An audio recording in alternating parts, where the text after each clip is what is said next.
உடையார்பாளையம் ஜமீன்தார் அவளோட அரண்மனை காலத்தின் கோலத்தை என்ன சொல்கிறதுன்னு தெரில.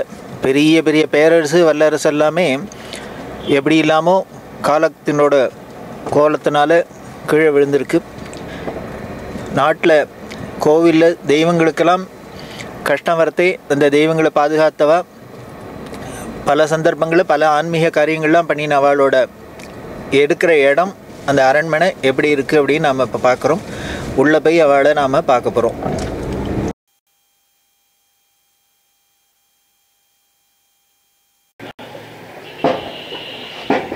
இப்போ நாம் இருக்கிறது உடையார்பாளையம் அப்படிங்கிற இடம். காஞ்சி காமகோடி பீடத்தோட சரித்திரத்துலேயும் மகாபிரிவா சரித்திரத்துலேயும் ரொம்ப முக்கியமான இடம் இந்த உடையார்பாளையம் அப்படிங்கிறது. பின்னால் பார்த்தேன்னா சிவன் கோவில், பெரிய சிவன் கோவில், பைரணீஸ்வரர் அப்படின்னு ரொம்ப புராதனமான பிராச்சீனமான சிவன் கோவில். 18ஆம் நூற்றாண்டுலெல்லாம் தமிழ்நாட்டில் நமது பாரத தேசத்தில் கர்நாடிக் வார் அப்படின்னு சொல்லக்கூடிய பிரபலமான அந்த சண்டை நடந்துருக்கிறதே 2500 வருஷத்துக்கு முன்னால் ஆதிசங்கரர் மோட்சபுரியில் முக்கியமான நகரேஷு காஞ்சி அப்படின்னு பிரசித்தமான காஞ்சிபுரத்தில் கற்றவர் சிறந்த காஞ்சியில் சர்வஜ பீடம் ஸ்தாபிதம் பண்ணி 2300 வருஷமாக அங்கேயே இயங்கின்னு வந்தாலும் இந்த 18ஆம் நூற்றாண்டில் நடந்த இந்த கர்நாடக யுத்த கலவரத்தினால அப்போ காஞ்சி காமகோடி பீடத்தில் பீடாதிபதிகளாக இருந்த 62வது பெரியவா ஸ்ரீமத் சந்திரசேகரேந்திர சரஸ்வதிங்கிற திருநாமம், அவளால் காஞ்சிபுரத்தில் ஏகாந்தமாக இருந்து இந்த யுத்தம் நடந்துருக்கிற சூழ்நிலையில் அழகா சந்திரமௌலீஸ்வர பூஜை பண்ணிட்டு ஆத்ம விசாரம் பண்ணிட்டு நிம்மதியாக இருக்க முடியல. அப்படிங்கிறதுனால காஞ்சிபுரத்துலேருந்து கிளம்பி தென் திசையை நோக்கி வரத்தே தான் இந்த உடையார்பாளையம் அப்படிங்கிற இந்த இடம் தமிழ்நாட்டில் அரியலூருக்கும் ஜெயங்கொண்டத்தில் அந்த பக்கத்தில் இருக்கிற ஒரு பெரிய இடம். இதில் ஒரு ஜமீன்தார் இருக்கா. இந்த உடையார்பாளையம் ஜமீன்தார் பாளையக்காரர்கள் அப்படின்னு சொல்லக்கூடியது அவளோட ஆளுகைக்கு உட்பட்டது இது இந்த ஊர். அவள் காஞ்சி காமகோடி பீடாதிபதிகளை அழிச்சுன்னு வந்து இங்கே ரட்சிச்சிருந்தா. இந்த உடையார்பாளையம் ஜமீனில் இன்னொரு முக்கியமான நமது பாரத தேசத்துக்கும் சனாதன மதத்துக்கும் பண்ணிக்கிற சர்வீஸ் என்ன அப்படின்னா, இந்த யுத்தங்களில் அந்நியர்கள்லாம் கோவிலில் பூந்து சிலைகள்லாம் உடைக்கிறது, இது மாதிரி கலவரம்லாம் பண்ணுறதே பல க்ஷேத்திரங்களில் சிதம்பரம், ஸ்ரீரங்கம், காஞ்சிபுரத்திலே வரதராஜர், காமாட்சி முதலான தெய்வ விக்கிரகங்களெல்லாம் பாதுகாப்பாக இங்கே கொண்டு வந்து வச்சு கலவரம்லாம் சரியானதுக்கப்புறம் யதாஸ்தானத்துக்கு கொண்டு வச்சு கைங்கரியம் பண்ணியிருக்கா. இப்படி கோவிலில் சுவாமிகளுக்கெல்லாமே சிரமம் வரத்தி இந்த உடையார்பாளையத்து ஜமீன்தார் தான், இந்த பாளையக்காரர்கள் தான் காப்பாற்றி நமக்கு திருப்பி இந்த பொக்கிஷங்கள்லாம் கொடுத்துருக்கா. அப்படி ஒரு புண்ணியமான இடம், அப்படி ஒரு சனாதன மதத்துக்கும் குரு சேவைக்கும் ஈஸ்வரனுக்கும் கைங்கரியம் பண்ணின ஊர் இது. இந்த சிவன் கோவிலில் தான் காமாட்சி மண்டபம் அப்படின்லாம் இன்னமும் இருக்குது.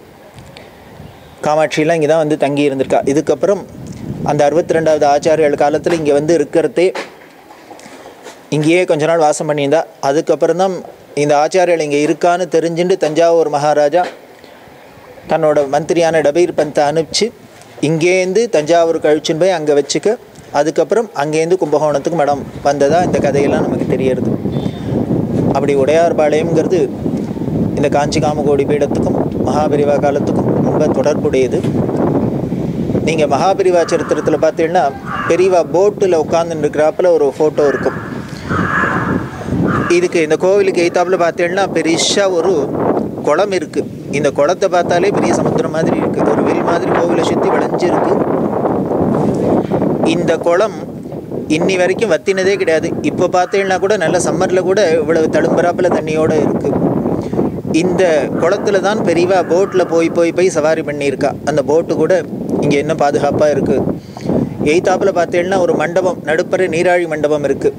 பெரியவா ஜபம் பண்ணுறதுக்காக தியானம் பண்ணுறதுக்காக போட்டில் இங்கேருந்து நடு குளத்துக்கு போய் அந்த மண்டபத்தில் உட்காந்துட்டு ஜபம்லாம் பண்ணியிருக்கா. அந்த மண்டபம் எய்த்தாப்பில் அதோ இருக்குது. இதுவே இந்த குளத்தை பார்த்தாலே பெரிய சமுத்திரம் மாதிரி ரொம்ப அழகாக இருக்குது. பெரியவா இங்கே ரொம்ப பிரியமாக வாசம் பண்ணி இருந்திருக்கா. அப்புறம் பெரியவா பார்த்தீங்கன்னா ஒரு கோபுரத்துக்கு பக்கத்தில் பிராகாரத்தில் சிம்மாசனத்தில் அந்த ராஜகம்பீரத்தோடு உட்காந்துருக்கிறாப்பில் ஃபோட்டோ எல்லாம் இருக்கும். அது இந்த கோவிலில் இருக்கிற இந்த பிராகாரத்தில் இப்போ நாம் ராஜகோபுரம் பார்க்கலாம். இந்த ராஜகோபுரத்துக்கு அடியில் உட்காந்து எடுத்துட்டு தான் இப்படி பெரியவாளோட சரித்திரத்துக்கும் ரொம்ப தொடர்புடையது இந்த உடையார்பாளையம் அப்படிங்கிறது. அந்த உடையார்பாளையத்தை தான் நீங்கள் இப்போ நாமெல்லாம் கண்ணாலேயான்னு பார்த்து சந்தோஷமடையலாம். நமக்கு எப்பெல்லாம் சமயம் கிடைக்கிறதோ அப்போ இந்த இடத்த வந்து பார்த்து நாம் ஆனந்தப்படலாம். நமக்கு பழைய நினைவுகள்லாம் பெரியவா காலத்தில் இருந்தால் அவளோடு இருந்தால் நாம் வந்திருந்தால் என்ன ஒரு ஆனந்தம் கிடைக்குமோ அந்த ஆனந்தம் இப்போவும் கிடைக்கிறது. அப்படி ஒரு புனிதமான இடம் இந்த உடையார்பாளையம்ங்கிறது. அதை நாம் இப்போ பார்த்துட்டு பைரணீஸ்வரர் அப்படின்னு உடையார்பாளையம் கோவில் எய்தாப்பில் பார்த்தீங்கன்னா அதுதான் மெயின் என்ட்ரன்ஸ். தெற்க பார்த்து பெரிய ராஜகோபுரம் இருக்குது, சுவாமி விமானம் தெரியுது. அந்த பக்கம் கிழக்க பார்த்து இன்னொரு ராஜகோபுரம், துவஜஸ்தம்பம் எல்லாம். இந்த பக்கம் பக்கத்தில்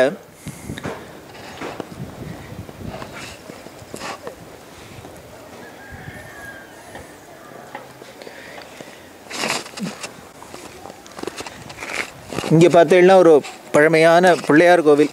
இந்த பிள்ளையார் கோவிலுக்கு இந்த பிள்ளையாருக்கு பேர் அபூர்வமாக இருக்குது, வில் வைத்த விநாயகர் அப்படின்னு.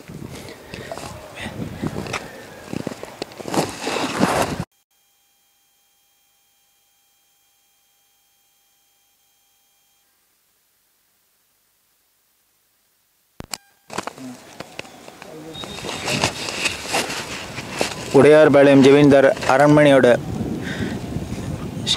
பழைய காட்சி, சிதந்துண்ட காட்சியெல்லாம் பார்க்குறோம். ஒரு காலத்தில் எப்படியோ பிரகாசமாக இருந்து கொடிகட்டி பிறந்தது. இன்றைக்கி எந்த அளவுக்கு ஒரு புராதன சின்னமாக பாழடைஞ்ச சின்னமாக இருக்குதுன்னு பார்க்குறோம். இந்த அரண்மனை வாசலில் இது மாதிரி அண்டாலாம் வச்சுருக்கான், இந்த பித்தளை அண்டா. இந்த அண்டாவை பார்த்தாலே ஒருத்தர் இறங்கி உள்ளுக்குள்ளே உட்காந்துக்கலாம், அப்படி இருக்குது. இது மாதிரி வரிசையாக ஒவ்வொரு வாசப்படிக்கு வாசப்படி இது மாதிரி அண்டெல்லாம் வச்சுருக்கா தண்ணீர் வைப்பறதுக்கு. அதில் ஏதோ 1903 சின்னமாக இதெல்லாம் இருந்துருக்கு. இங்கே எந்த இடத்துல ஆச்சாரியாலாம் இருந்தால் சந்திரமௌலீஸ்வர பூஜையெல்லாம் பண்ணியிருந்தாலோ அது நமக்கு இப்போது சரியான அடையாளம் தெரியல.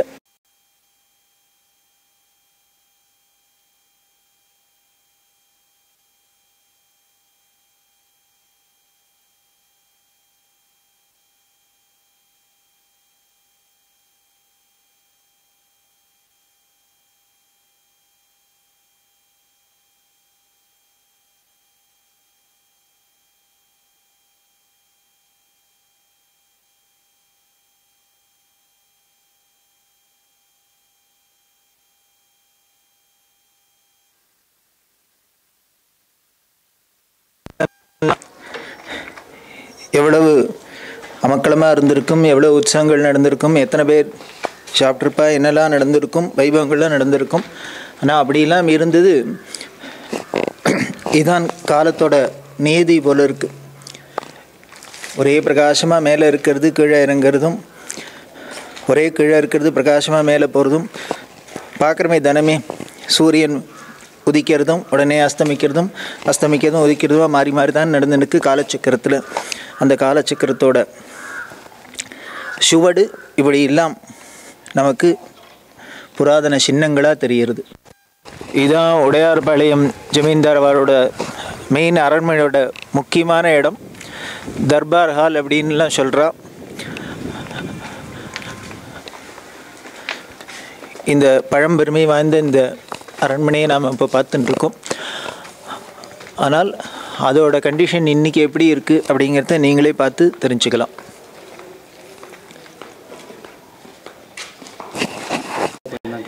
இதுக்கு பேர் நாடகசாலை அப்படிங்கிற. இதில் தான் கச்சேரி நடக்கிறது, டான்ஸு கச்சேரி, இது மாதிரி என்டர்டெயின்மெண்ட்டுக்கு என்னென்னலாம் பண்ணுறாலோ அது மாதிரி இடமா இருக்கும் போல இருக்குது.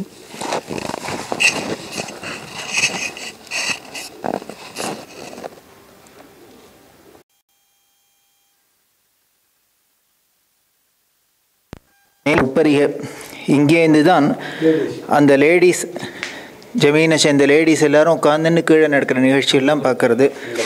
ஸோ அந்த புறத்தில் இருக்கிற எல்லோரும் கீழே ஆண்கள்லாம் இருப்பா, மேலே அந்த புறத்தில் உள்ள லேடிஸ் ஸ்திரீகள் எல்லோரும் உட்காந்து இங்கேருந்து எல்லாத்தையும் பார்த்து ஆனந்திக்கிற ஒரு இடம். இது என்ன எல்லாம் சொல்லுங்கள், நீங்களே எக்ஸ்பிளைன் பண்ணுங்கள். மேலே இருக்கிறது யார்? இது எனக்கு வந்து கொள்ளு தாத்தா. அவருடைய பேர் கச்சி சின்ன நல்லப்ப காலாக்க தோள உடையார் நேமு.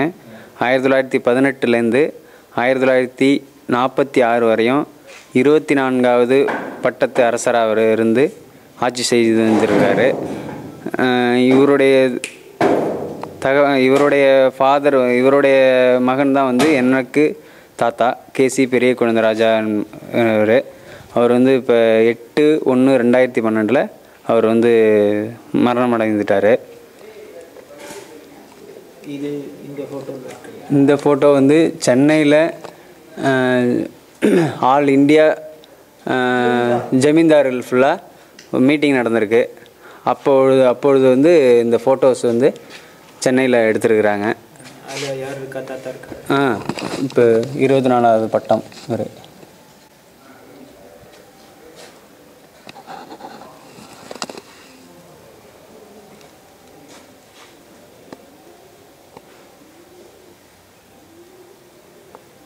அது இது உங்கள் தாத்தா அவரா? ரைட்டு.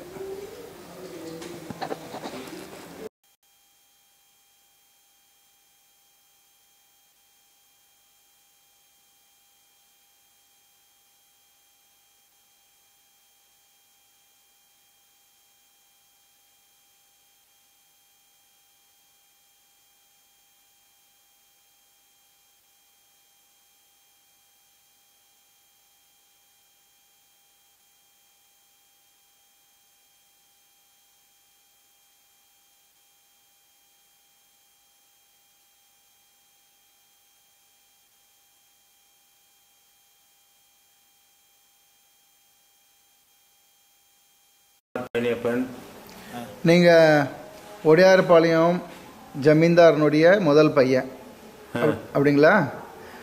உங்கள் அப்பா உங்கள் தாத்தா அவங்க காலத்தில் நீங்கள் உங்கள் தாத்தாவை பார்த்துருக்கீங்களா? இல்லை, பார்த்தது. நீங்கள் தாத்தாவை பார்த்ததில்ல.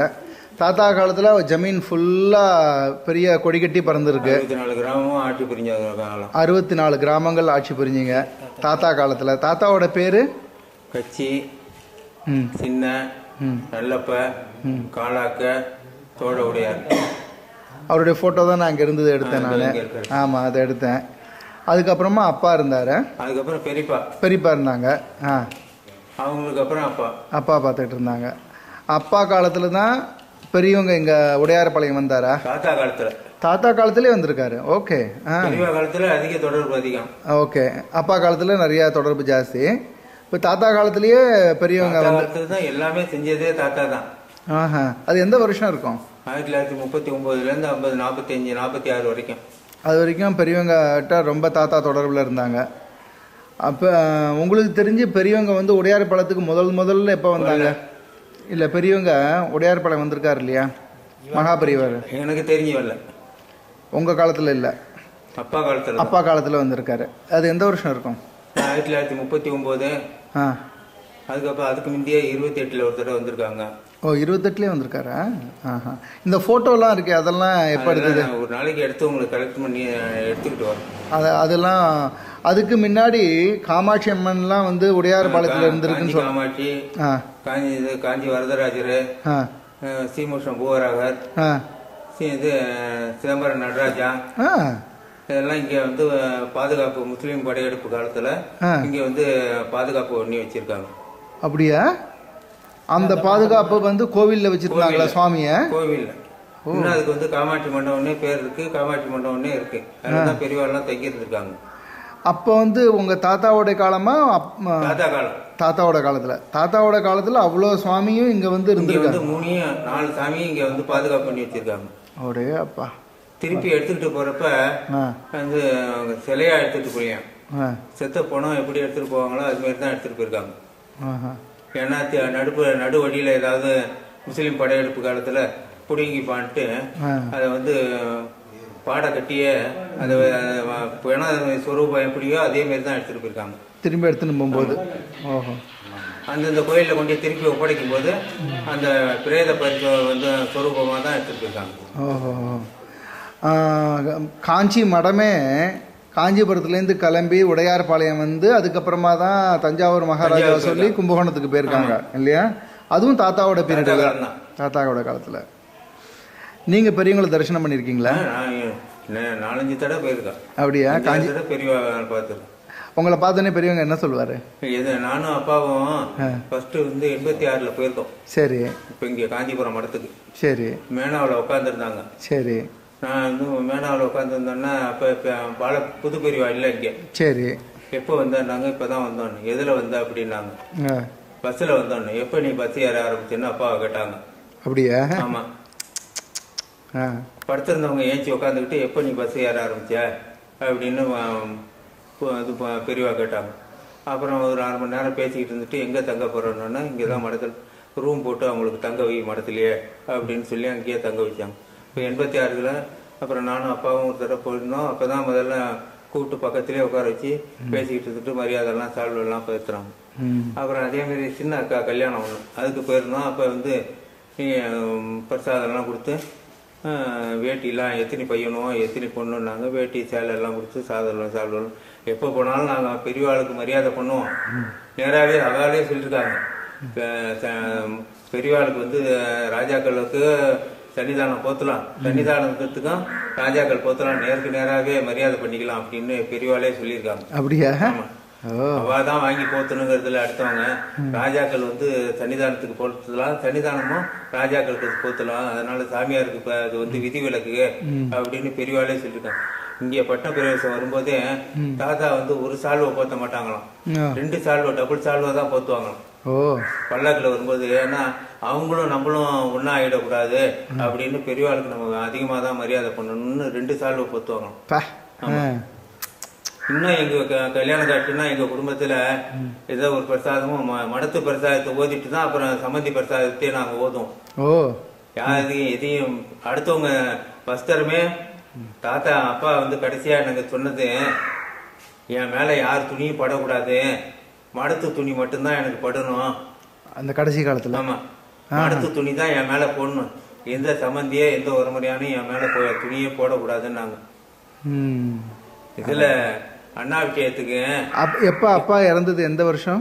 போன வருஷம் 12 2012 ஜனவரி 8. அதே பெரியவா அதே ஜனவரி 8ஆம் தேதி. பெரியவங்க வந்து 1994, அப்பா 12. பெரியவங்க சித்தியானதுக்கு அப்பா வந்திருந்தாங்களா? அப்படியே நீங்களும் கூட வந்தீங்களா?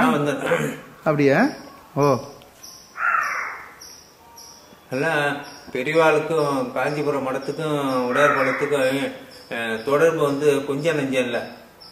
எந்த ஒரு இதா இருந்தாலும் பிறவே இங்க இருந்து தான் அவங்களுக்கு இது அனுப்பிச்சிருக்காங்க. யாரு? வியாச பூஜைக்கு பிறவே இங்க இருந்தா போமா. வியாச பூஜைக்கு? வியாச பூஜைக்கு. ஓஹோ. பிறகு இங்க இருந்தா வியாச பூஜை பிரசாதம் முதல்ல இங்க உடையார்பாளையத்துக்கு தான் வரும்.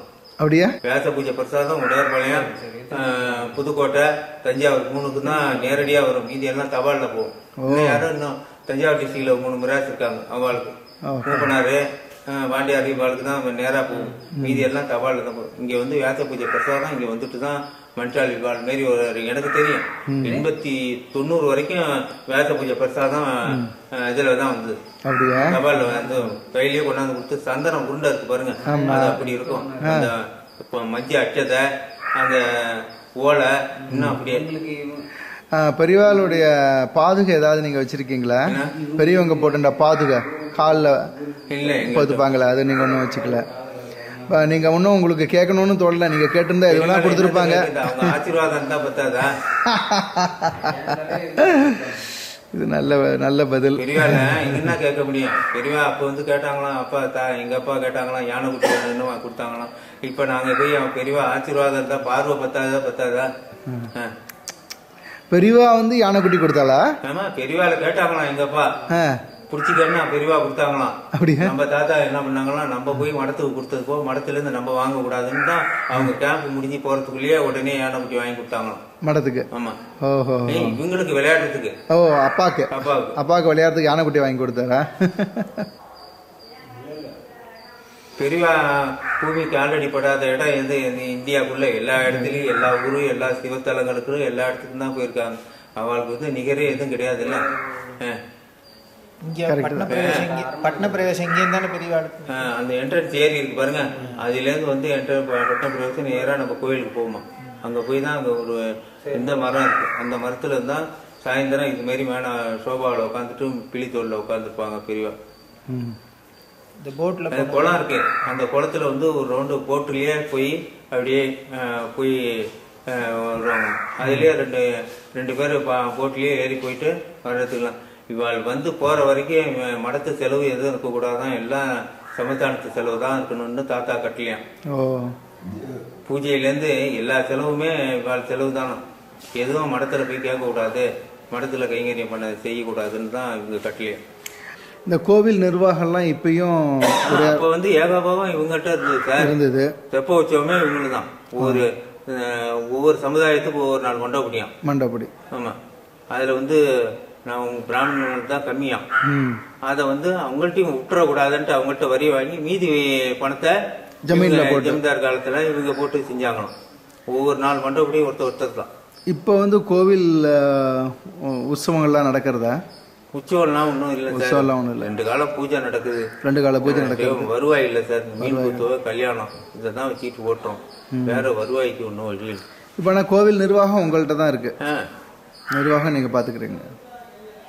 அப்பாவா பார்த்தாங்க. அதுக்கப்புறம் நம்ம போட்டிருக்கோம், இன்னும் ஆர்டர் ஆகல.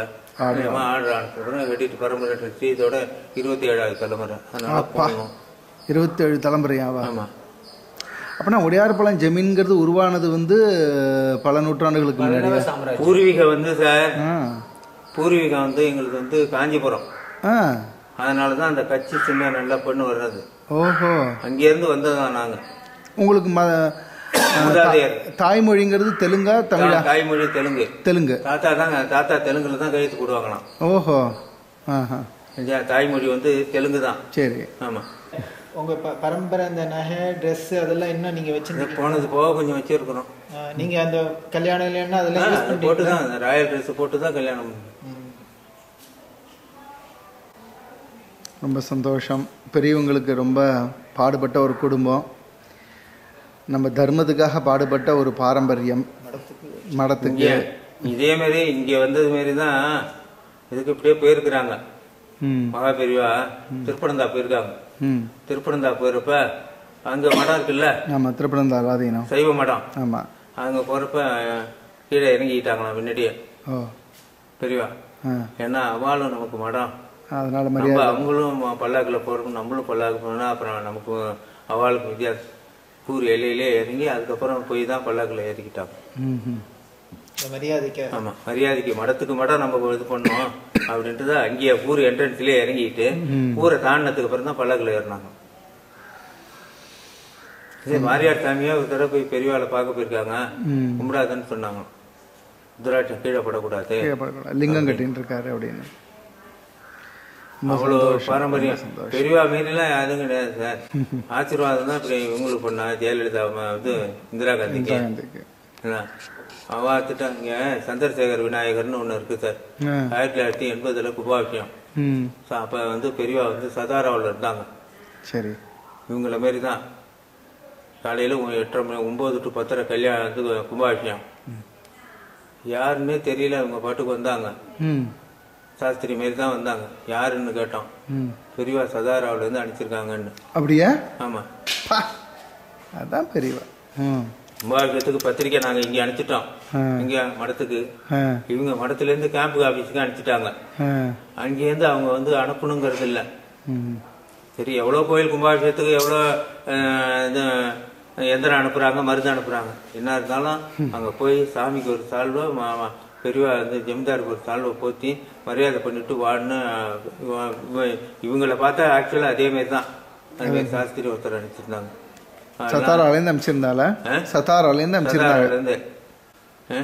அவங்க உடையார்பாளையம்னு போய் ஒரு விசேஷம்னு போயிட்டுதுன்னா முதல்ல அந்த தேதியை குறிச்சிட்டு மரியாதை அடிச்சு பண்ணிட்டு வான்னு தான் சொல்லுவாங்க. அப்பா 60 கல்யாணம் 80ல 90லையா தாத்தா 90ல சஷ்டபத்தை பத்தி இங்க யாரும் 60 கொண்டாடினதே யாரும் இல்லையா? அப்படியா? அந்த அளவுக்கு ஏஜ்ல இல்ல இல்லையா? அதுக்குள்ளேயே 60 இவங்க ஒண்டிதான். தாத்தாவை பார்த்த பேரனும் இல்ல, பேரனை பார்த்த தாத்தாவில் இருந்து சமஸ்தானம். 3வது ஜெனரேஷன் வர்றதுக்குள்ளேயே 2வது ஜெனரேஷன் போயிடுமா. கடைசியா என் பேரனே பேர பிள்ளையும் இந்த ஜெனரேஷனை தான் தாத்தாங்கிறது பாத்துருக்கிறது. என்னன்னா என் மேலே துணி மடத்து துணி தான் விழணும், வேற எதுவும் படக்கூடாதுன்னாங்க. ஆனால் அதேமாரி அவங்க பழைய சால்வை மரியாதை வந்த சால்வையே மறுத்து மரியாதைன்னு பண்ணிட்டோம். இவங்க போனாங்கன்னா காசி ராஜா வந்தாராம் 90 இது 89லயோ 90லயும் மடத்துக்கு. இவங்களும் அப்பாவும் போயிருந்திருக்காங்க. அப்போ மரியாதை பண்ண சொன்னப்ப காசி ராஜா என்னன்னா நம்ம ராஜாவுக்கு பண்ணிட்டு காசி ராஜாவுக்கு பண்ணு அப்படின்னாரு பெரியவா. அண்ணா விஷயத்துக்கு கங்கோன்றம் ஆடுறப்பெல்லாம் யாரடா வச்சு செய்யறதுன்னு கேட்டாராம். பெரிய இவாளோட வயசான ஒரு ஐயர் ஒருத்தர் இருக்காரு. இதுதான் போய் பெரியவாளை கேட்டுருக்கு, அண்ணாபிஷேகம் செய்யணுங்கிறீங்க பெரியவா, செய்யறோம், யாரை பிரதானமா வச்சு செய்யறது அப்படின்னு கேட்டான். இல்ல என்னடா கேட்குற, யாரு அது கோயில், உடையார்பாளையம் ஜமீன்தார் கோயில் இல்லையா, அது கட்டுப்பாடு இல்லையா, அவளை வச்சுதான்டா செய்யணும், நீ யாரை வச்சு செய்யலான்னு கேட்குற, கேளு, குளத்துல கேணி வந்து அவங்க பேர் இருக்கு, கோபுர கலசத்துல உச்சியில வந்து ஜமீன்தார் கோயில் பேர் இருக்கு, நீ யாரை வச்சு செய்யணுங்கிறிய, பிரதானம் அவள், யார் என்ன செஞ்சாலும் அவளை சங்கல்பம் பண்ணி தான்டா செய்யணும் அப்படின்னாங்க. அது ஒண்ணு. இப்ப அந்த கும்பகோணத்துல இருக்கிற காமாட்சி மண்டபம், அவங்க மண்டபம் காமகோடி மண்டபம் இருக்குல்ல, பழக்கடை தியாகு பழக்கடை தியாகு, அதுல எப்படி சார் ஒரு பேர் நல்லா வரும், பிஆர்டி. அவர் பீரியட் வரைக்கும் அப்பாவை அங்கேருந்து கார்ல அழைச்சிட்டு போய் கொண்டாந்து விட்டுக்கிட்டு இருந்தது. அதுக்கப்புறம் இவங்க கும்போண மடம் இவர் பனார்சால் மொழியார் பையன் ஒரு செஞ்சுக்கிட்டு இருந்தாங்க. அப்பயும் வந்து மரியாதைன்னா என்னன்னு புரியாது. இந்த சந்திரசேகர் பீரியட்ல எப்படி பத்திரிக்கை வரும் போவோம், மரியாதைங்கிறது பிஆர்டி சரி பீரியடோட சரி. உங்களுக்கு கொண்டு போய் நிறுத்தி சால்வை போட்டு மரியாதை பண்ணி பிரசாதத்தை கொண்டாந்து காரில் கொண்டாந்து வீட்டில் விட்டு போகிற வரைக்கும் சந்திரசேகர் பீரியடு அது ஒரு டைப்பாக போச்சு. ஆனால் மரியாதை குறையாது, அப்படியே வந்தால் போனால் பார்க்கறதோட சரி, அதோட விட்டு. இன்னும் எங்கள் கோயிலுக்கு இப்போ 2000 ரூபா பணம், ஒரு 100 கிலோ அரிசி கொடுத்து அண்ணாபிஷேகம் செய்ய சொல்கிறாங்களே. இப்போ ஒரு 6 வருஷமா செஞ்சுக்கிட்டு இருக்காங்க. ஜெயேந்திர சொல்லி அவங்கள்ட்ட ஏற்பாடு பண்ணி செஞ்சுக்கிட்டு இருக்கோம். 2000 ரூபா பணம் கொடுக்குறாங்க, 100 கிலோ அரிசி. பெரியவா தானே இப்ப 90ல கும்பாபிஷேகம் பண்ணது. அவங்களுக்கு என்ன அல்லூர் சிவாச்சாரியார் வச்சு செய்யறாங்க. சிஆர்கே குஞ்சித பாதம் அது ஒரு டைப்பா. அது என்ன பொண்ணு விழா கமிட்டியில அவரும் இருந்தாரு. பொண்ணு விழா கமிட்டியில நீ அதை அவ்வளவு தூரம் துரிதமா நடத்தல அப்படின்னு ரொம்ப வருத்தம் சிஆர்கே பேர்ல இருந்தாலும் அப்புறம் வந்து பெரியவா இருந்து எல்லாம் ஆசீர்வாதம் பண்ணி செஞ்சு. நான் 2 பேரும் வரேன்னாங்க, வரல. திருவாடுதுறை ஆதீனத்தை வச்சு செஞ்சது. அப்புறம் இல்லைன்னா இவ்வளவு தூரம் செய்ய முடியாது சார். இப்ப 2வது வருஷத்துக்கும் பெருமா கோயிலையும் அப்படியே செஞ்சுடுறா அப்படின்னு சிஆர் கேட்ட சொன்னாரு. அது ஒன்றும் வாய்ப்பு இல்லை சார். இப்போ அப்பா இருந்து இப்போ அதுக்கு ஆண்டு விழா முடிஞ்சதுக்கு அப்புறம், செருமனி முடிஞ்சதுக்கு அப்புறம் இப்போ ஒரு தடவை போயிட்டு வரணும்னு இருக்கோம். அடுத்த வாரம் பூசை கழிச்சு ஒரு நாளைக்கு போயிட்டு வாங்க. போயிட்டு மகாபெரியவங்களுடைய அதிஷ்டானத்துக்கு போயிட்டு எல்லாத்துக்கும் ஒரு வீடியோ இருக்கு, இதுக்கும் ஒரு வீடியோ கிடைக்கும். ரொம்ப சந்தோஷம்.